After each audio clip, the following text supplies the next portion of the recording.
آپ کو دکھاتے ہیں کہ ایک دفعہ ہماری معیشت ڈی سٹیبلائز ہو گئی، ایک دفعہ یہ ہل گئی، ایک دفعہ ایک سیاسی استحکام چلا گیا، تو یہ سنبھال کوئی نہیں سکے گا۔ اور خاص طور پہ مجھے پتا تھا کہ یہ جو لوگ 30 سال سے اس ملک کے اوپر حکومت کر رہے ہیں اور جنہوں نے یہ سارا ملک کے مسئلے ان کے دور میں شروع ہوئے، تو مجھے پتا تھا کہ انہوں نے نہیں سنبھالنا۔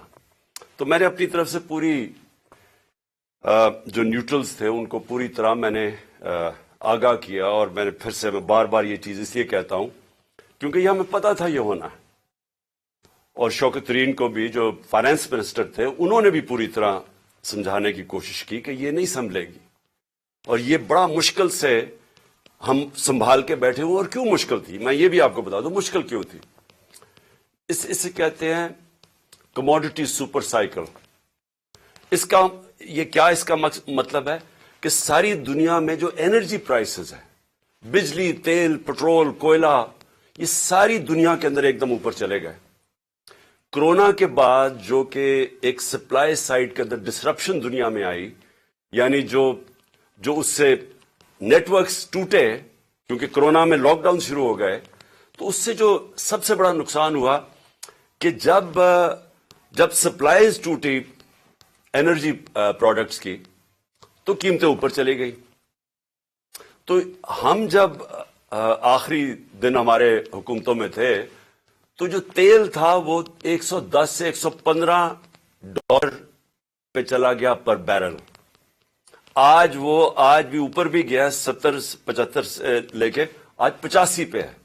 تو جب ہم تھے تو جب تیل اوپر جاتا ہے تو سب کچھ اوپر چلا جاتا ہے، اور پھر جس طرح میں نے کہا کہ باقی بھی جو کوئلہ اور گیس یہ سب اوپر چلے گئے۔ تو ہمارے لیے مشکل تھا بڑا، کیونکہ ہم بڑا بیلنس کر رہے تھے کہ ایک طرف لوگوں کو بھی مہنگائی سے بچائیں، لیکن امپورٹڈ انفلیشن آ رہی تھی باہر سے، جو بھی چیزیں باہر سے آ رہی تھی۔ اب گھی، وہ پام آئل اوپر چلا گیا تو گھی کی بھی قیمتیں، دالیں اوپر چلی گئی، تو ہم بڑی مشکلوں سے بیلنس کر رہے تھے۔ تو اس لیے ہم نے اپنی پوری کوشش کی بتانے کے لیے کہ دیکھیں اگر آپ نے اس وقت یہ سازش کو کامیاب ہونے دیا تو یہ سنبھلے گی نہیں۔ تو آج مجھے بڑا افسوس سے کہنا پڑتا ہے کہ ہم اب ادھر چلے گئے ہیں کہ میں نہیں کہہ رہا، یہ معیشت کے ایکسپرٹ سے آپ پاکستان میں پوچھ لیں، بلکہ باہر بھی جو مضمون لکھے جا رہے ہیں پاکستان پہ، فائنینشیل ٹائمز میں ابھی پاکستان کے اوپر مضمون آیا ہے، سارے اب ایک بڑا خوفناک اور خطرناک پاکستان کی ایک پکچر بتا رہے ہیں کہ ہم جا کدھر رہے ہیں۔ اب میں صرف آپ کو بتانا چاہتا ہوں کہ 2 دنوں میں 33 روپیہ گرا ہے ڈالر کے مقابلے میں، اور ان کے 9 مہینے میں 84 روپیہ گرا ہے ڈالر کے مقابلے میں۔ یہ کیوں گرا ہے؟ پہلے یہ سمجھیں کہ روپیہ کیوں گر رہا ہے۔ روپیہ اس لیے گرا ہے کہ ہماری تاریخ میں سب سے خطرناک سٹیج پہ ہمارے فورن کرنسی ریزروز پہنچ گئے ہیں۔ آج ہمارے جو فورن کرنسی ریزروز ہیں وہ 3.6 ارب ڈالر ہے۔ میں صرف آپ کو موازنے کے لیے ہندوستان کے بتانا چاہتا ہوں کہ ان کے میرے خیال میں 600 ارب ڈالر سے زیادہ ریزروز ہیں، تو ہمارے آج 3.6 ڈالر پہ ریزروز آ گئے۔ میں صرف آپ کو بتانا چاہوں کہ جب یہ نو کانفیڈنس کا یہ موشن داخل کروائی گئی تھی اسمبلی میں، اس وقت ہمارے ریزروز 16.4 ارب ڈالر تھے۔ ہم جب گورنمنٹ میں آئے تھے تو وہ 8 اور 9 ارب ڈالر کے بیچ میں تھے۔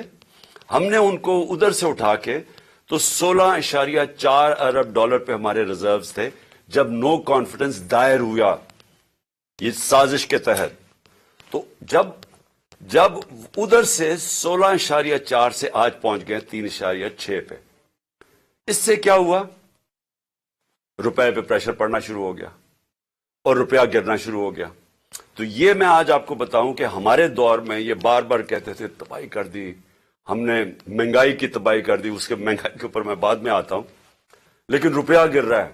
اور بڑی وہ اسحاق ڈار وہاں سے سٹیٹمنٹس دیتا تھا لنڈن میں جدھر فرار ہوا تھا کہ میں نے میں نے یہ ڈالر کر دیا اور میں یہ کر دوں گا، اور آپ کو پتہ ہے آتے ساتھ بھی اس نے پھر بڑھ کے ماری.